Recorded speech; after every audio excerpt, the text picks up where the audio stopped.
Ok. Entonces, les comentaba que el proyecto normalmente es de cimentaciones compensadas. Ahora, por las premuras del tiempo y que también, digamos, quiero que lo trabajen con tiempo, vamos a hacer de cimentaciones superficiales.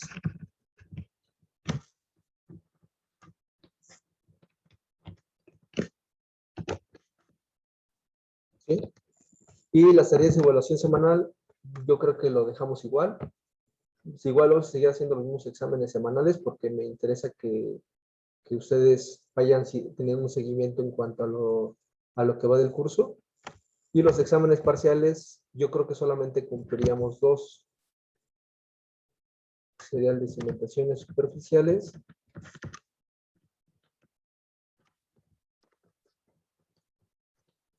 y el de cimentaciones compensadas. ¿Sí?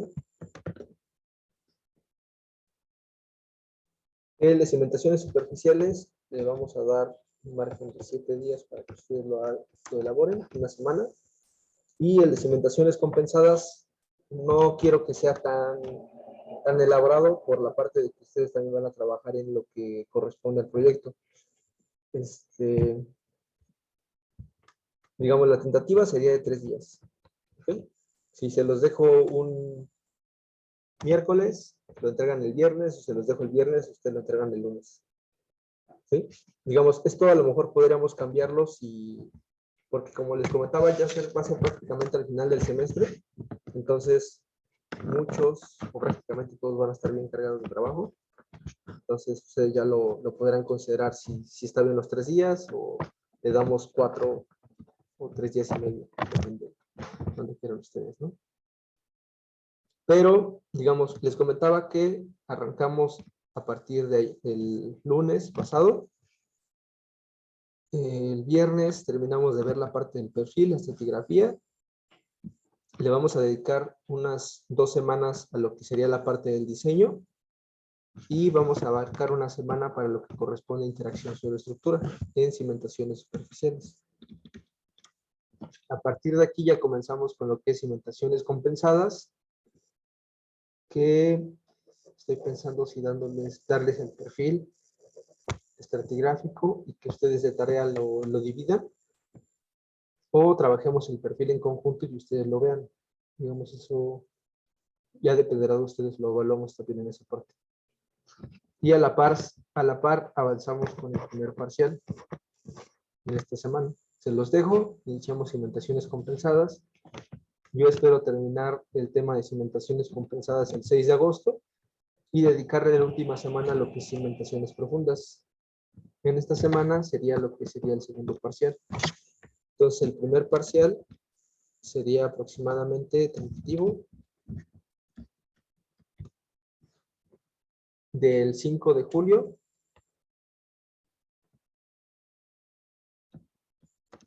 del 5 al 12 de julio. Y el segundo parcial, igual tentativo, lo dejaríamos entre el 9 al 13 de junio. De agosto, perdón. Del 9 al 13 de agosto. ¿Okay? Y la entrega del proyecto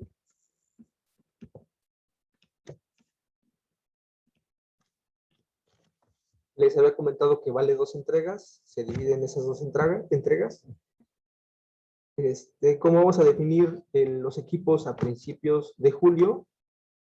¿Les parece bien si lo entregamos el 30 de julio? Sí. El 30 de julio. Y la entrega definitiva lo dejamos para el miércoles 18 de agosto.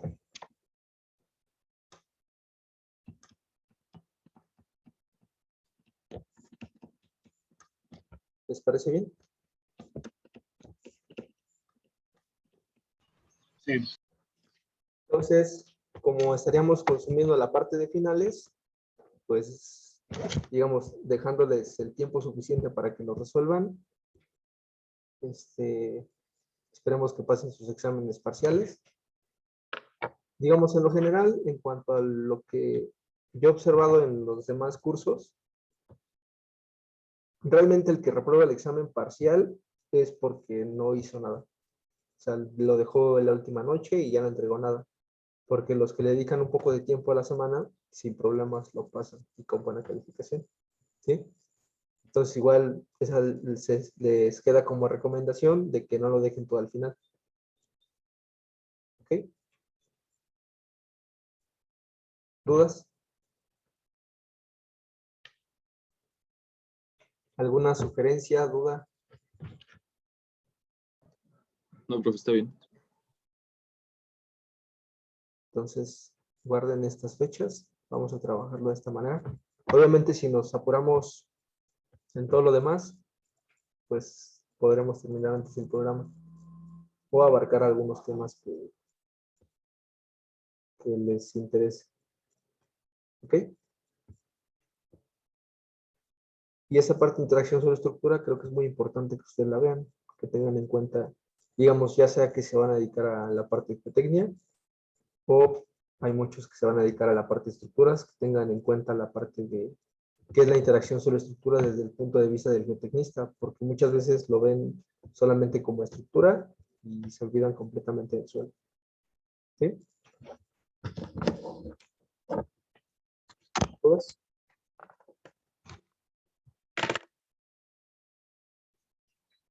Entonces, vamos a continuar con lo que habíamos dicho.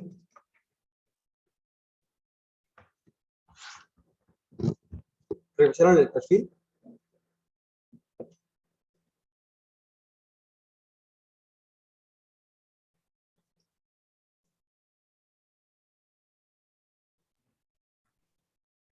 Bueno, primero, en cuanto a lo que vimos la clase pasada, no hay ninguna duda. Si ahorita les platico o les pregunto, ¿cómo se comportaría una arcilla para la condición de drenaje de un talud o un terreno? Bueno, de un sistema de drenaje, ¿ustedes qué me responderían?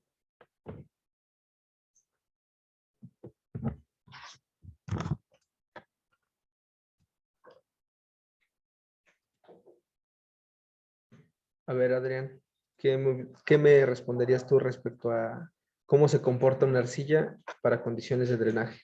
¿Tiene buena permeabilidad, baja permeabilidad? Lo mismo que una arcilla, es una grava, es una arena.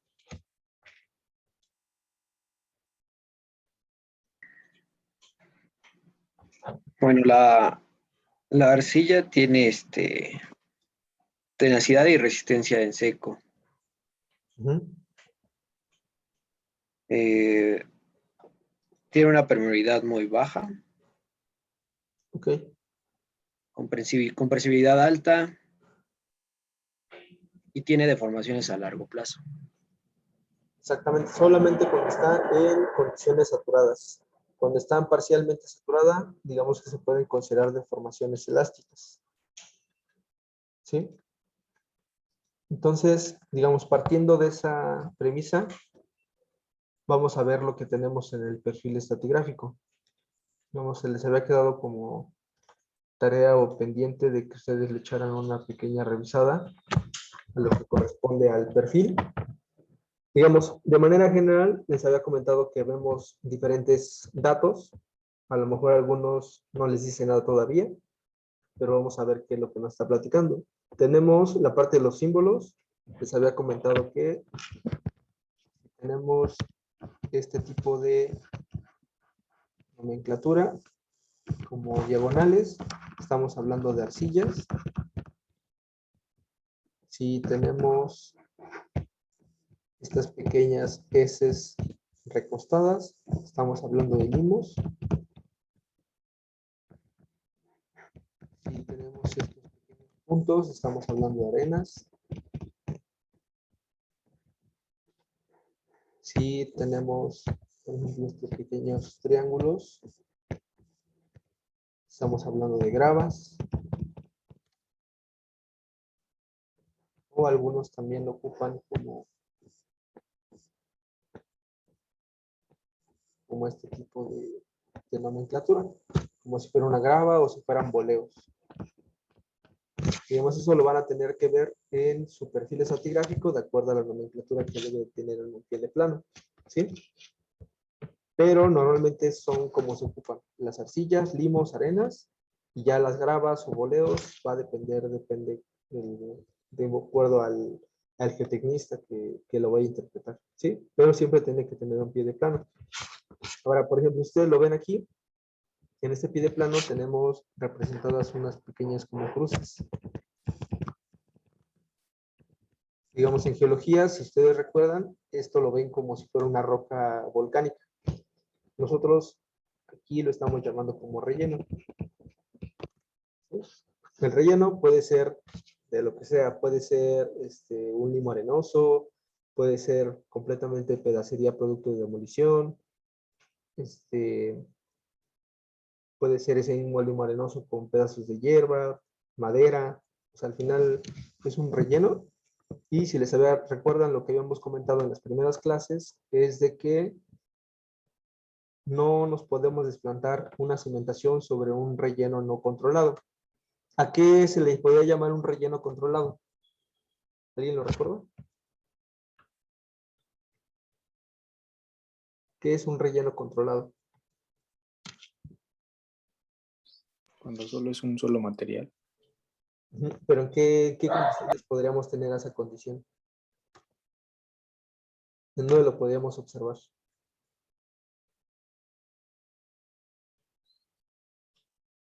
¿Alguien recuerda lo que son los terraplenes?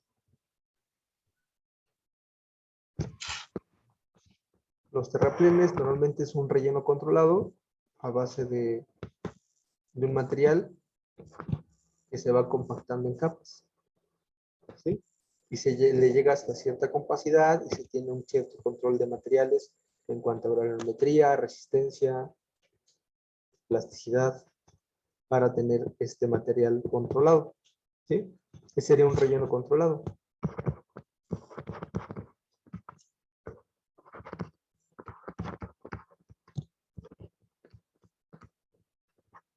¿Okay?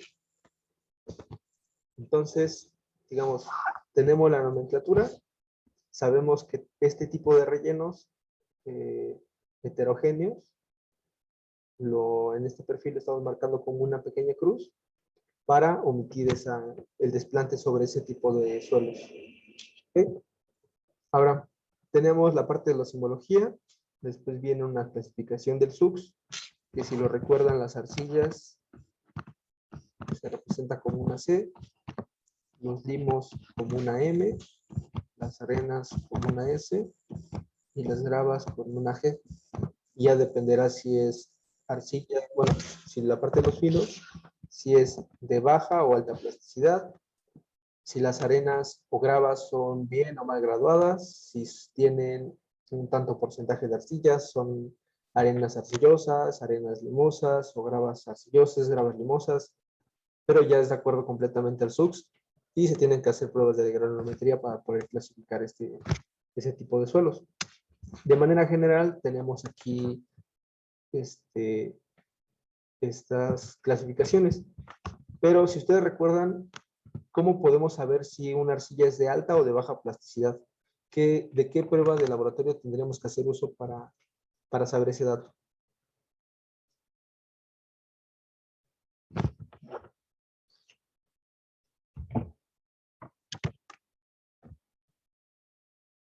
¿Nadie lo recuerda?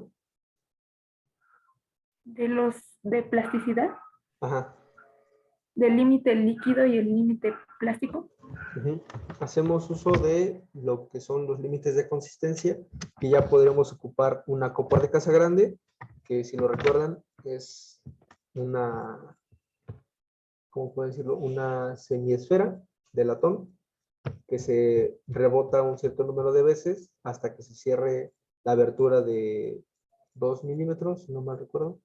Si son 2 milímetros, se cierra, contamos el número de golpes, sacamos el contenido de agua y así vamos haciendo diferentes pruebas para obtener el contenido de agua a los 25 golpes. Eso nos indica cuál es el límite líquido. O lo podemos hacer con la prueba de cono, la prueba de penetración de cono. Se deja caer el cono de cierta altura para ver cuánto penetra y de acuerdo al contenido de agua, vamos a obtener, más bien a la penetración, obtenemos el contenido de agua para lo que es el límite líquido. Y el límite plástico es algo rudimentario. Hacemos un rollito de suelo hasta que se cuartee. Ese sería nuestro contenido de agua para el límite plástico, ¿sí? Entonces, digamos, esas serían las pruebas que tendríamos que hacer para clasificar si es un fino de alta o baja plasticidad. Entonces, bueno, eso de manera general.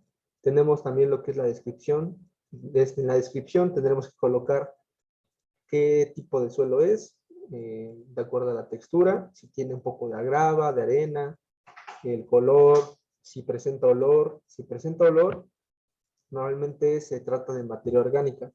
Es un olor peculiar, como si fuera como a agua estancada. Eso es lo que huele el suelo cuando tiene presencia de materia orgánica. Eso lo tienen que hacer ustedes también en campo o en laboratorio, depende de la situación en la que estén. Y vemos que tenemos arcillas de alta, baja plasticidad, limos de alta plasticidad. Y también tenemos en la siguiente columna lo que es el número de golpes, que les había comentado que es de acuerdo a la prueba de penetración estándar. Y se interrumpe la prueba a los 50 golpes y se coloca cuál fue el avance en todo caso que se llegó a esos 50 golpes.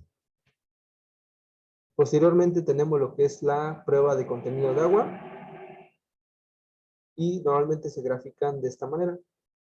¿A ustedes qué, digamos a simple vista, qué les dice el contenido de agua? ¿Qué creen que se refiere?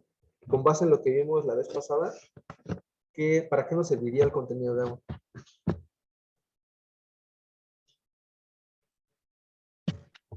Para saber la resistencia. Sí, no exactamente saber la resistencia, pero nos puede dar un indicio de, ¿no?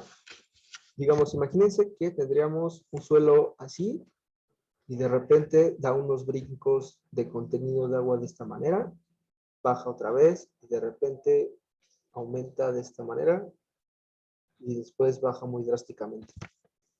¿Qué les diría? Digamos, solamente en los contenidos de agua, olvídense un poco de esta parte de la clasificación, pero ¿qué les diría estos contenidos de agua tan grandes con respecto a los demás? ¿Y hay unos materiales más permeables que otros? Tal cual no permeables, pero podríamos decir que son muy blandos, ¿no? Tienen una capacidad de retención de agua mucho mayor que los otros, ¿sí? Entonces, digamos, si retiene mucha agua, probablemente sea una arcilla, ¿sí? A comparación de que estos materiales que retienen muy poca agua, es decir, que se está comportando más como una arena. Recuerden un poco a lo que vimos la vez pasada. Se está un poquito de la mano con la permeabilidad. La permeabilidad también nos va a decir qué tanta agua pueden retener, ¿sí? Entonces, digamos, si la permeabilidad es muy baja, el contenido de agua que puede retener es mayor. Si la permeabilidad es muy alta, quiere decir que puede retener muy poca agua. ¿Sí me expliqué o no?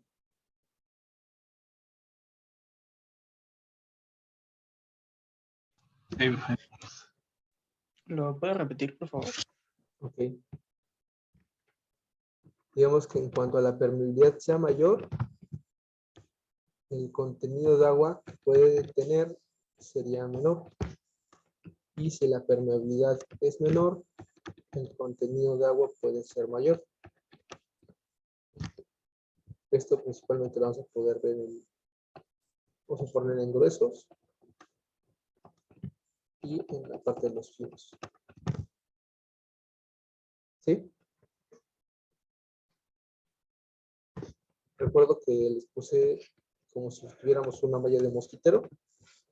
Si le agregamos agua a esa malla de mosquitero, la pasa rápidamente. Entonces, vean cómo la permeabilidad, digamos, es inversamente proporcional a lo que sería el contenido de agua. ¿Sí? Pasa muy rápido el agua, por lo tanto no puede mantener mucha agua. Al contrario, que si tenemos una estructura más cerrada, tiene la capacidad de mantener un poco más de agua. ¿Sí? ¿Dudas?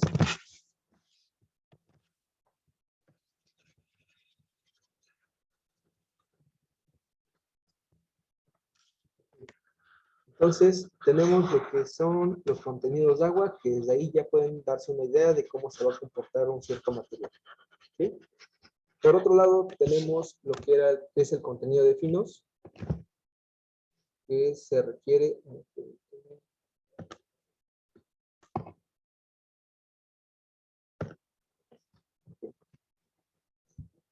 El contenido de finos tiene, bueno, tal cual lo que pasa en la malla número 200, que realmente el contenido de finos se hace para la malla número 40, y el contenido de arena para ese tipo de suelo, ¿sí? Entonces, desde ahí mismo también nos podemos dar cuenta. Si tiene 80% finos y 19% de arena, pues quiere decir que se comporta más como un fino que como una arena. O en el sentido contrario, bueno, en este caso todos son menores, por ejemplo aquí, tiene 46% finos, 53% arenas.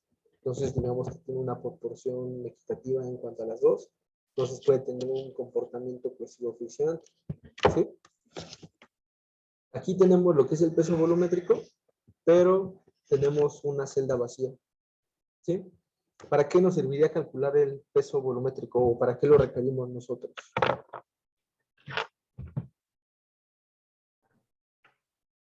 Para el cálculo de esfuerzos. Exactamente. Requerimos los pesos volumétricos para saber cuál es el esfuerzo del suelo, ¿sí? Lo podemos partir primero de esfuerzos totales y una vez sabiendo la presión de poro en las diferentes profundidades, ya podemos saber lo que es el esfuerzo efectivo, ¿sí? Entonces, para eso es muy importante saber cuál es el peso volumétrico. Ahorita no lo sabemos. ¿Cómo lo calculamos? Ahorita vemos, ¿sí?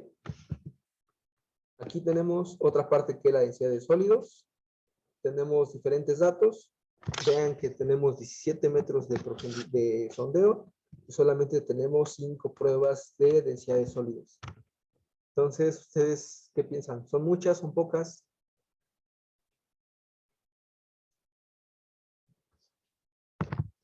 Ahorita vemos qué tanto podemos hacer con estos datos, ¿sí? A mí me interesa que vean este tipo de proyectos, que vean esta información, porque si se dedican a esto o a cualquier, en serio, cualquier rama de la ingeniería que se vayan a dedicar, pues van a tener que ver parte de estructuras y van a tener que ver parte de suelos. Todos los proyectos tienen que haber la parte de suelos. Entonces, si se dedican a la hidráulica y ven un perfil, pues por lo menos tengan la sensibilidad de saber, pues este material sé que se comporta de esta manera y podemos tener cierta prevención. Pues este material sé que es de tanto y viceversa, ¿no? Entonces, por eso es importante que ustedes lo vean y que sepan interpretar este tipo de información. Ahora, en el ejercicio que vimos, el primer ejercicio del semestre, yo les di la estratigrafía de tal a tal profundidad. Se encuentra un limbo arenoso, una arena, un relleno, pero digamos, eso fue lo que yo les di. Ahora, si yo a ustedes les diera el perfil y les dijera, diseñame una cimentación, ¿ustedes qué me dirían? ¿O qué me pedirían de información? ¿Qué requieren? ¿Con lo que les estoy dando es suficiente? ¿Solamente con el perfil?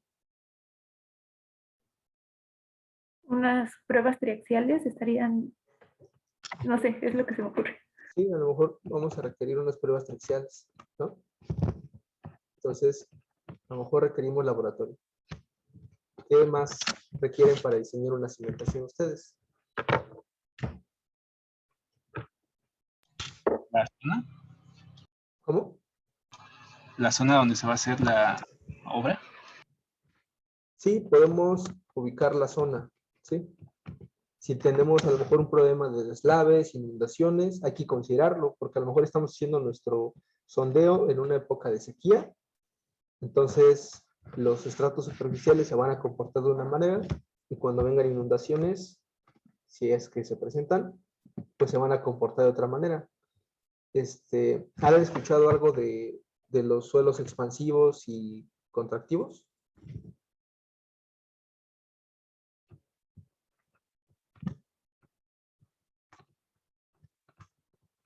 ¿Es cuando se licúa? Tal cual, mayores colapsables.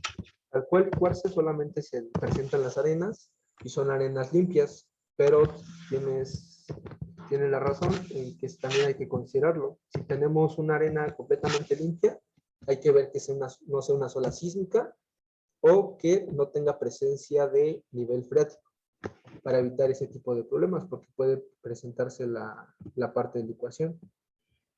Vamos a ponerle también en la parte de licuación.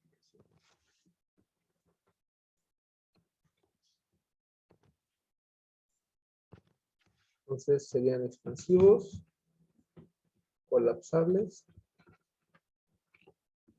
licuables. ¿Okay? ¿Qué más? El proyecto estructural. Exactamente. La parte de proyecto. ¿Sí? El número de niveles. Si tiene algún sótano, no tiene sótano, descargas, geometría.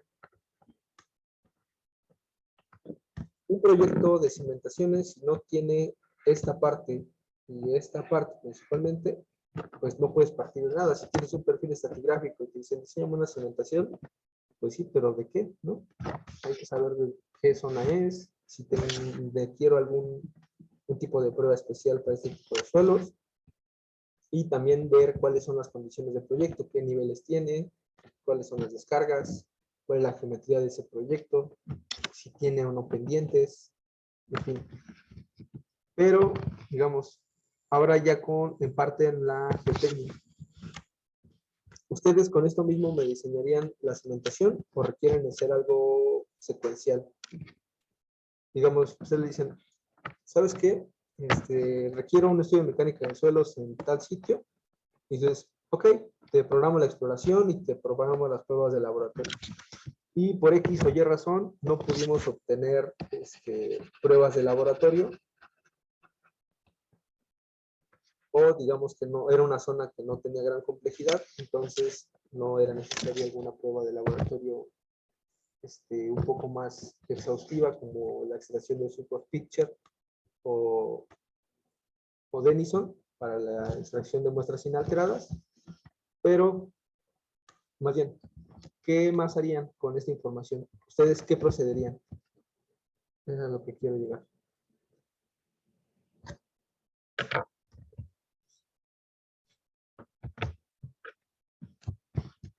Revisen un poco a lo que tuvimos en la clase pasada. Yo les di el proyecto y les di una cierta estratigrafía, ¿no? ¿Ustedes cómo dividirían este perfil o cómo lo trabajarían ustedes?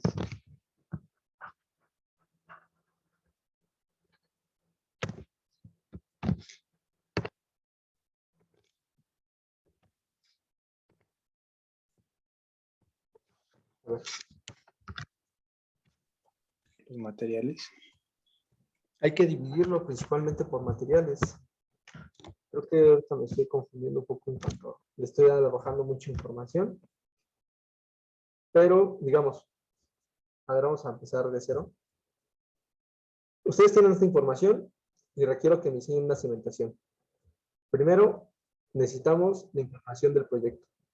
Ok, de la información del proyecto te la mando el día de mañana. Pero, yo quiero que ustedes me ayuden a interpretar este perfil. ¿Sí? Habíamos empezado con la parte de la estratigrafía. Hay que dividir este perfil de 17 metros en diferentes estratos, ¿sí? Ahora, ¿cómo lo dividimos? Eso es a lo que quería llegar realmente. ¿Cómo lo dividimos? Nos basamos en si es una arcilla de alta o baja plasticidad, nos basamos en la resistencia, nos basamos en el contenido de agua, nos basamos en el contenido de finos o en la densidad de sólidos.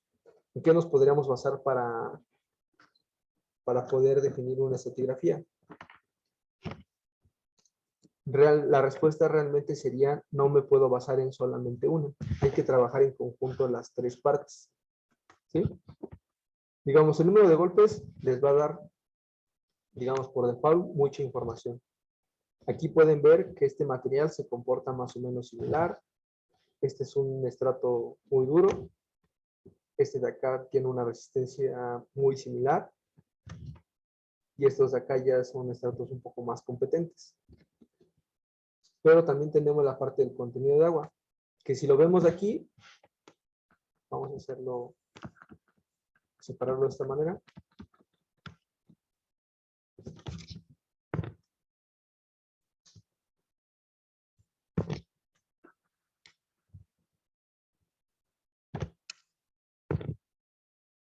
Voy a dividirlo aquí.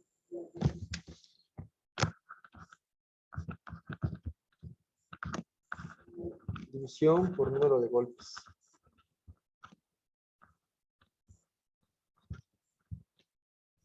Es igual les puede servir para que ustedes lo trabajen.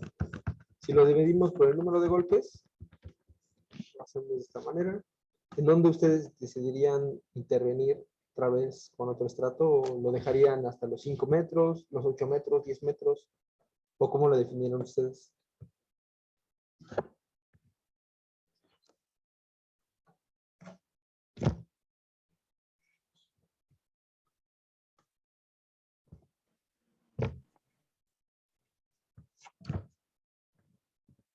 Lo Podría dejamos. ser en, ay, perdón, No, adelante. en donde cambia de CH a CL. Bueno, es que aumenta el número, ¿no? De golpes. Ok. Lo podemos meter a 3.5 metros. Ok, el siguiente.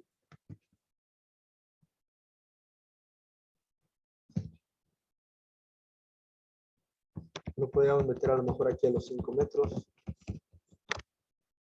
El siguiente, nos vamos hasta los 6 metros. Y de aquí, ¿ustedes cómo lo dividirían? ¿En qué nos basamos?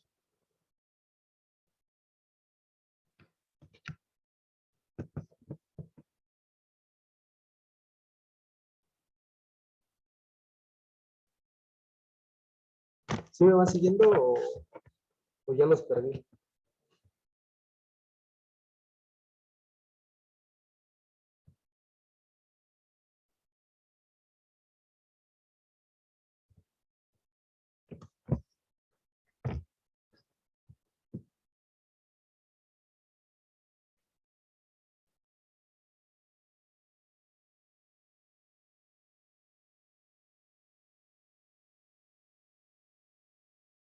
A ver, Fernando, ¿cómo se te pone en cuál? ¿Dónde dividirías otra vez el siguiente estrato? Basándote solamente en el número de golpes.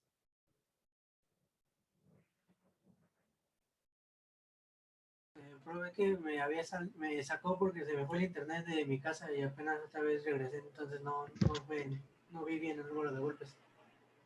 Ok, te explico de nuevo. Para la parte de la división de la estratigrafía del suelo, no solamente podemos decir en cuanto al número de golpes o el contenido de agua. Tenemos que hacerlo en conjunto, ¿sí? Pero por lo pronto vamos a trabajarlo por la división de acuerdo al número de golpes. Habíamos visto primero que a lo mejor esta parte, que tenemos entre 33 a 28 golpes, podemos manejarlo como un solo estrato. Después su compañera dijo que lo podíamos dividir aquí en 3.5 metros, que digamos se mantienen hasta de 12 a 16 golpes. Después da un salto un poco más grande y llega hasta los 25 golpes. Después aquí se vuelve un tanto evidente que hay otro estrato que es mayor a 50 golpes, pero aquí tenemos, digamos, una condición más o menos similar. ¿En dónde tú lo dividirías? Yo lo dividiría a los 10 metros porque de ahí ya otra vez baja la resistencia. ¿Okay? Y de ahí, ¿alguien más? ¿Dónde metería otro estrato? A los 13. Los 3. Y de aquí, ¿lo manejamos todo continuo o lo dividimos en algún otro punto más? Continuo. Lo dejamos continuo hasta los 17. Ok. Hay algo que les había comentado, más bien no recuerdo si les comenté, es de que los estratos hay que tratar de manejarlos que tengan un espesor máximo de 5 metros, ¿sí? Principalmente para la tina de cálculo, que no sean estratos de 10, 15 metros, ¿sí? Entonces, si nos damos cuenta, aquí el máximo es de 4 metros, entonces estamos dentro de lo permitido, y aquí de 13 a 17 estamos trabajando igual con 4 metros. Entonces, se puede decir que estamos dentro del límite, ¿no? Ahora, si lo trabajamos con el contenido de agua, ¿ustedes en dónde lo dividirían? ¿Desde la superficie hasta qué profundidad?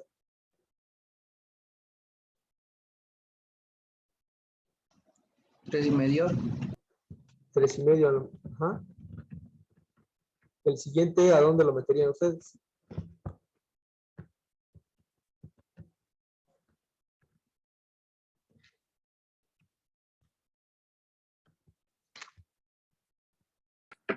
¿5?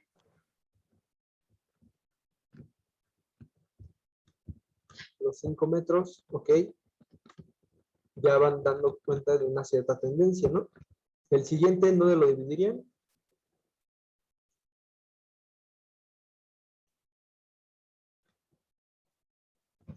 Al 6. A los 6. Y el siguiente,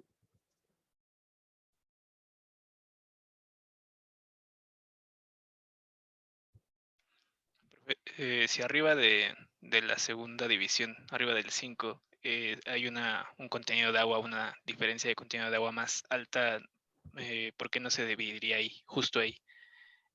ok. Esa es buena observación. Sí, ¿por qué no lo dividimos aquí? Ok, les voy a comentar algo que esto lo vamos a ver mucho, principalmente cuando tengamos la parte de cimentaciones compensadas, donde veamos el perfil estratigráfico. Vamos a tener perfiles más o menos así, y de repente va a dar un pico, y a lo mejor va a bajar otra vez, y de repente va a dar un pico un poco más largo, y otra vez va a bajar. Sí.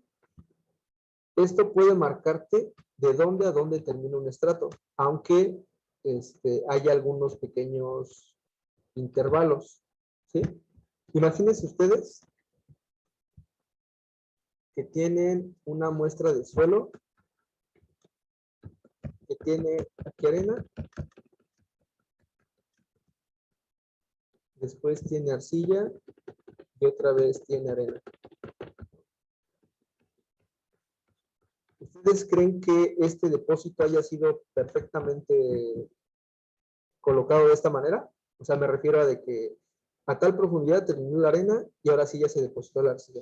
A tal profundidad se terminó la arena, más bien la arcilla, y ahora sí continúa la arena. ¿Ustedes creen que de manera natural se pueda depositar el suelo de esta manera? No. Lo más seguro es de que esta arena, más bien esta arcilla, que tiene contacto directamente con la arena, sea, digamos, contaminada con esa sección de arena en las dos partes.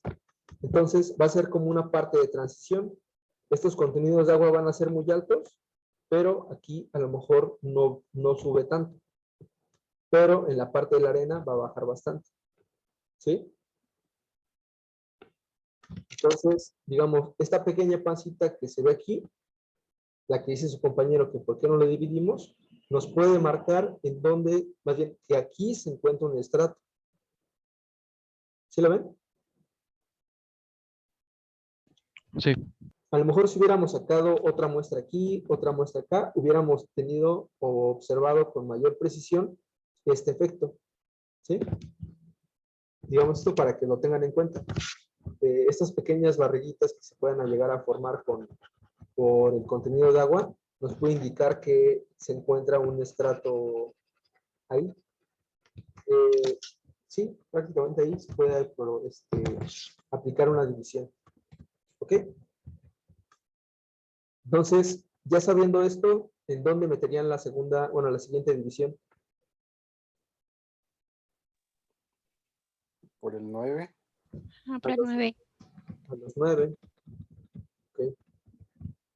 El siguiente. A los El 12. 12. a los 12. Ok. Y el siguiente 14. a los 14 metros. ¿Y esto lo dividimos o lo dejamos continuo? Continuo. Continuo, ¿no? Ok. Entonces vamos a comparar primero estas dos partes importantes. Tenemos el número de golpes y los contenidos de agua. Vean que, digamos que la división a 350 se mantuvo constante para ambas partes. La división a 5 metros, de igual manera, apareció en ambos lados. Pero esta división de 1 metro no apareció, o más bien, o no se observó en un cambio de contenido de agua.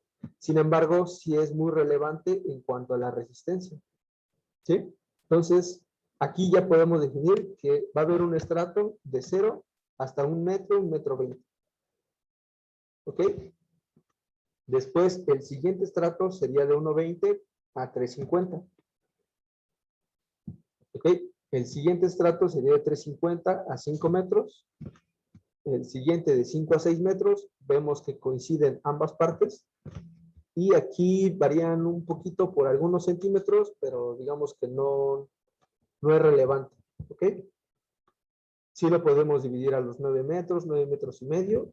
El siguiente lo podemos dividir a los 12 metros, 12 metros y medio, 13 metros. Y el último, o lo dividimos aquí en 14, o nos vamos a 17 metros. Digamos, eso igual vamos a ver para qué sería importante y qué no. ¿Ok? Pero, digamos, esa clasificación lo hicimos en cuanto a las propiedades mecánicas y las propiedades índice. ¿Sí? La mecánica fue el número de golpes y la propiedad índice que tomamos en cuenta fue el contenido de agua. Sin embargo, no estamos tomando en cuenta para nada la parte de la estratigrafía. ¿Sí? Entonces, aquí podremos empezar a hacer nuestro ajuste. Comparamos ambas partes, el número de golpes, contenido de agua, y ya puedo decir, pues ¿sabes qué? Este de aquí, sí lo dejo. Déjenme anotar. Bueno, primero, ¿hay algunas dudas aquí?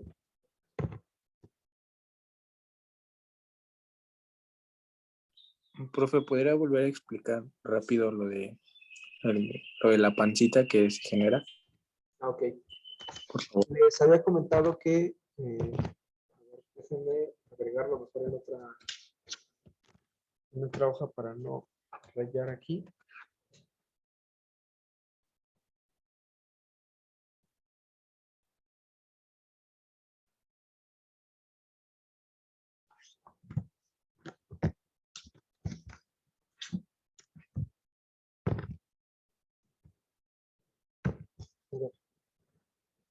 Imagínense que tienen una pequeña laguna aquí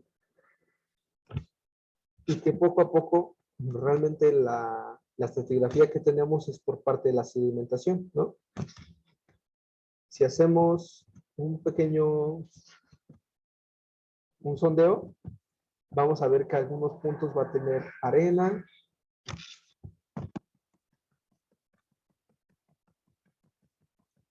Después vamos a ver otros puntos donde va a tener arcilla.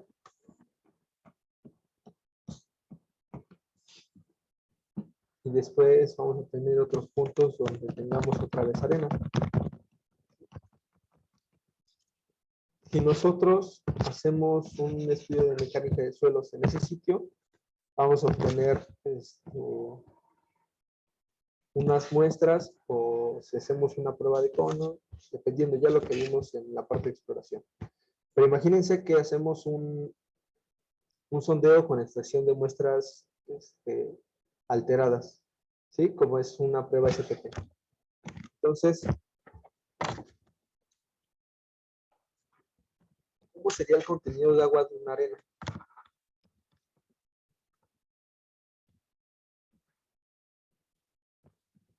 Bajo.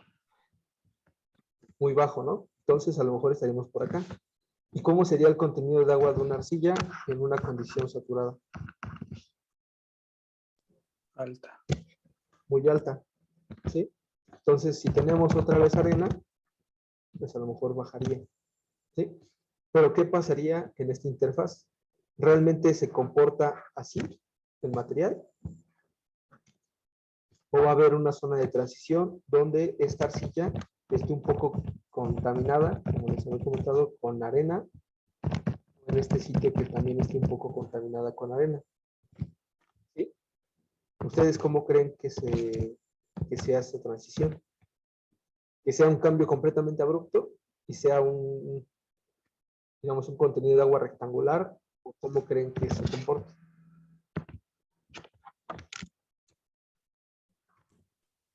Con zona de transición. Exactamente.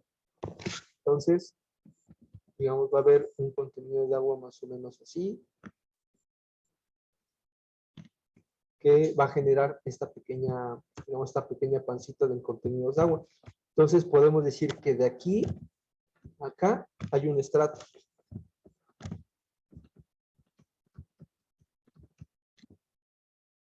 ¿Sí?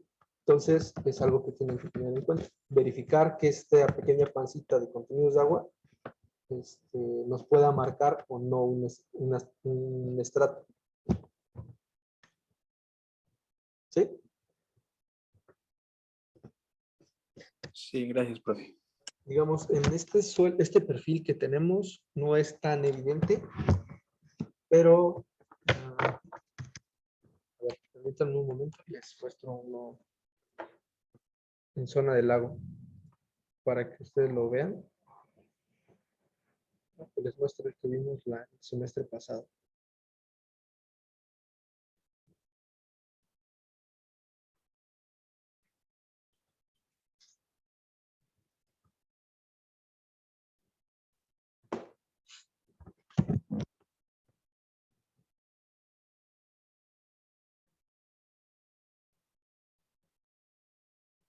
Digamos, aquí los contenidos de agua, si nos vamos un poquito al perfil, son unos contenidos de agua muy parecidos, ¿no? No varían tanto. Estamos hablando del 25%, el máximo llega a 50, 75%, y ya. O sea, realmente se mantiene prácticamente uniforme. Pero, ¿qué pasa en otro tipo de suelos? Termine de abrir la aplicación. Se los muestro.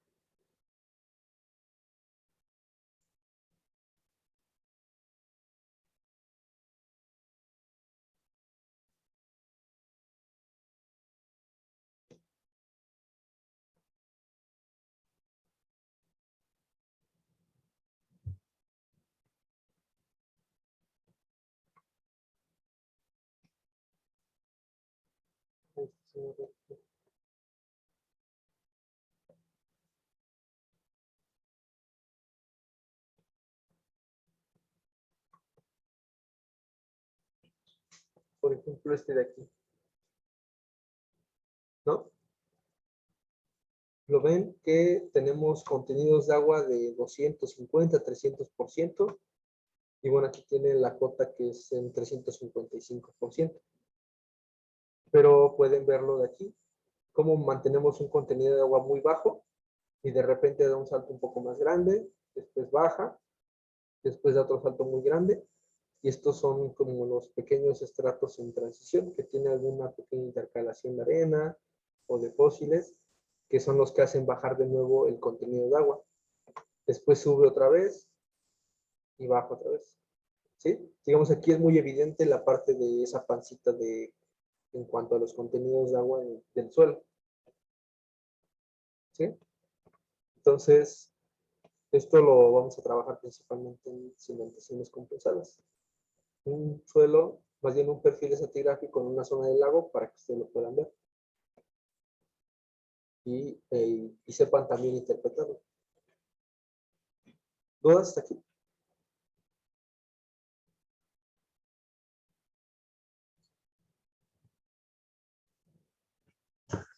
¿No? Creo que no, profesor. Ok. Entonces, en cuanto a la división de los estratos, ¿hay alguna duda?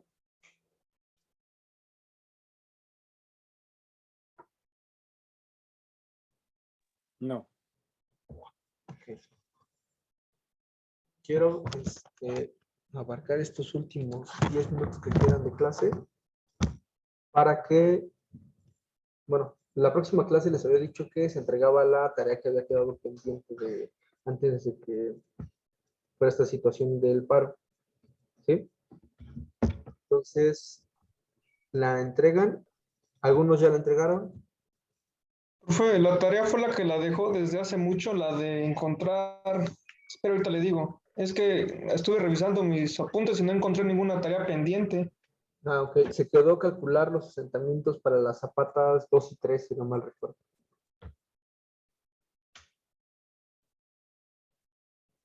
Está en la plataforma. De todas maneras, al rato le cambio la fecha de entrega para que ustedes la tengan. Algunos ya la entregaron, entonces no hay problema. ¿Sí? Sí, profe. Les comentaba.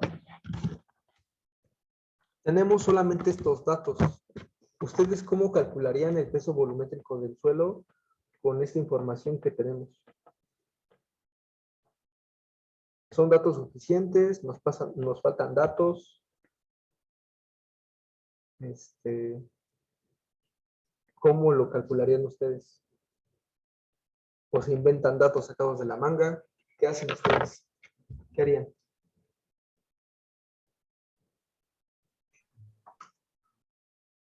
Pues luego hay tablitas, ¿no? Que van diciendo más o menos del tipo de material y un aprox del peso, pero no sé. No sé si sea válido. Profesor, el contenido de agua es una relación, ¿no? De peso volumétrico. No es de peso volumétrico, pero involucra pesos. Y las tablitas nos sirven de referencia. Entonces ya tenemos dos herramientas, ¿no? Tenemos unas pequeñas tablas que nos pueden decir, si se trata de una arena, va de tal a tal, vale de tanto a tanto. Si es una arcilla, puede valer de tanto a tanto. Entonces ya tenemos un parámetro de referencia. Tenemos contenidos de agua que involucra pesos, ¿sí? El peso del agua entre el peso de los sólidos. ¿Qué más tenemos? ¿Qué más tenemos de información?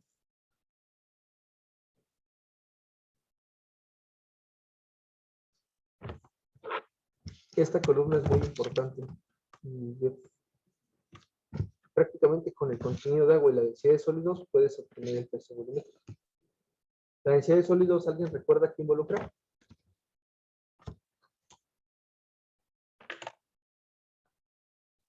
Vamos a hacerlo. Esta va a ser su tarea, de hecho. Lo vamos a trabajar ahorita.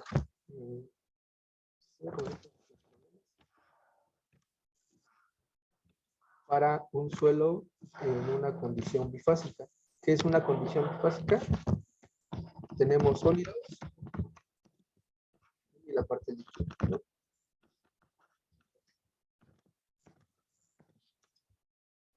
Involucramos volumen, involucramos peso. ¿Sí? Entonces tenemos peso de los sólidos, volumen de los sólidos, tenemos el volumen del líquido, el volumen del agua y el peso del agua. ¿Sí? ¿Qué datos tenemos nosotros? Tenemos la densidad de sólidos. ¿Cómo se relaciona la densidad de sólidos? Es el peso de los sólidos entre el volumen de los sólidos entre el peso volumétrico del agua. ¿Sí? ¿No hay duda hasta aquí?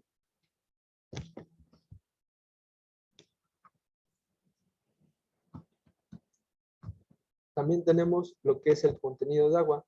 El contenido de agua es el peso del agua entre el peso de los sólidos en porcentaje, ¿no?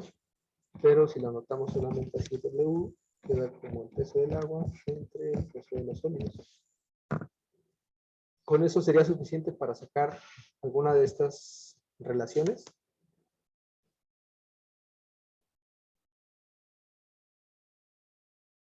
Ahora, imagínense que el peso de los sólidos lo hacemos igual a 1. ¿Sí? Entonces, la densidad de sólidos es igual a peso de los sólidos entre gramo 0, ¿no? Seríamos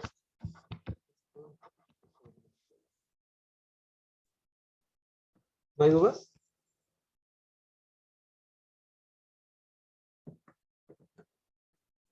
El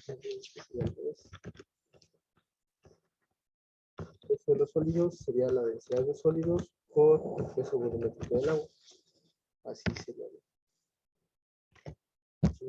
No sé.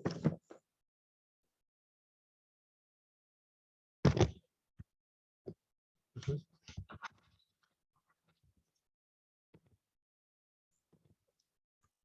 Entonces, aquí sería densidad de sólidos por peso volumétrico del agua. Y ahora tenemos el dato del contenido de agua, que igual lo podemos hacer referencia. El peso del agua, que no sabemos cuánto vale, tendrá que ser igual al contenido de agua por el peso de los sólidos. El peso del agua será igual al contenido de agua por la densidad de sólidos, sabiendo que el peso volumétrico del agua es igual a 1. Aquí le ponemos la unidad a metro cúbico o kilogramos sobre centímetro cúbico. Más bien, gramos sobre centímetro cúbico.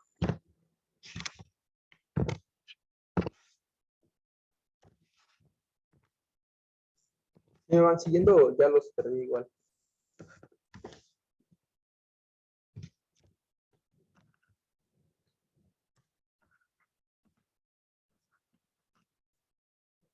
Sí, profe, sí está bien. ¿Sí? Entonces sabemos que el peso volumétrico del agua es igual al peso del agua entre el volumen del agua. Entonces el volumen del agua será igual a W por SS entre gamma del agua. Recuerden que llevamos implícitamente el contenido de agua, entonces es igual a 1, es igual a W por SS. Entonces ya tenemos estas dos relaciones, ¿no? Voy a anotarlo en otro color. El peso volumétrico del material es peso entre volumen. Entonces, el peso involucra al contenido de agua por la densidad de sólidos más la densidad de sólidos entre W por SS más 1. Entonces, si factorizamos la densidad de sólidos, quedaría como 1 más el contenido de agua entre 1 más el contenido de agua por la densidad de sólidos. Entonces, para un suelo saturado, sería esta la ecuación para obtener el peso volumétrico.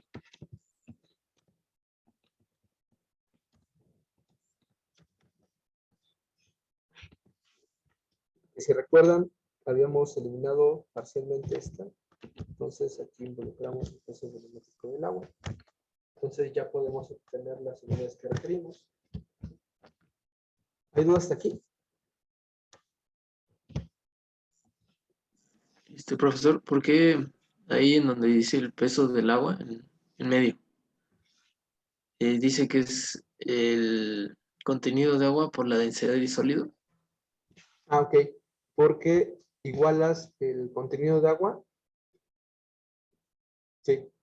El peso del agua es igual a esto. ¿Sí? Entonces nada más sería sustituirlo. Y despejamos el volumen del agua. Y ya nos quedaría esta ecuación. Ah, ok. Sí, gracias. Bueno, partimos más bien de que el peso volumétrico del agua es igual a la unidad. Eso nos significa muchas cosas. ¿No hay dudas?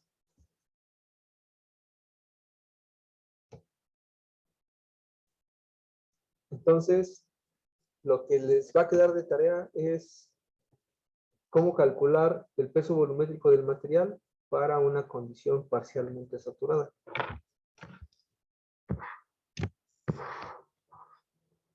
¿Qué es una condición parcialmente saturada? que tengan los sólidos, la parte líquida y el gas o el aire. ¿Sí?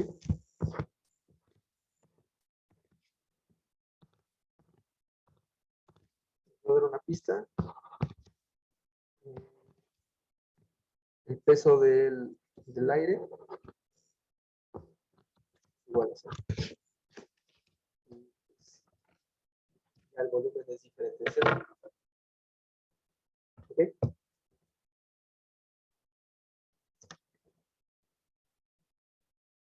¿Dudas?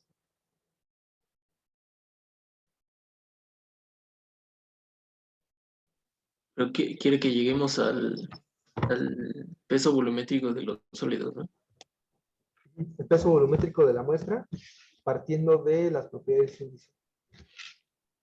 Hagan un repaso de cuáles son contenidos de agua, grado de saturación, igual otra pista, déjenlo en términos de grado de saturación.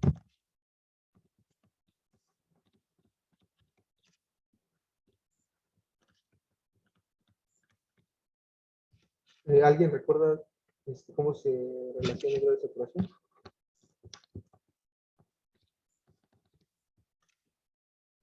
Era con la relación de vacíos, creo.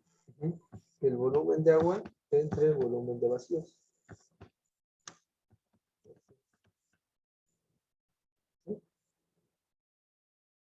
Entonces, si el volumen de agua es igual al volumen de vacíos, es decir, que no hay parte gaseosa, este vale igual a 1.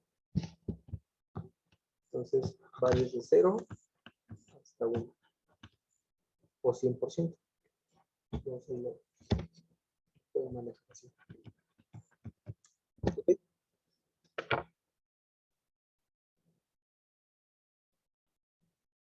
¿Dudas?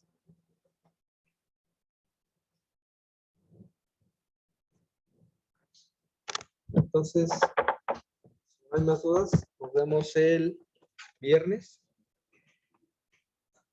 Igual con la reserva que pase algo adicional. Y ya les haré llegar bueno, aparte que lo que ustedes comentaron de la encuesta que está por parte de la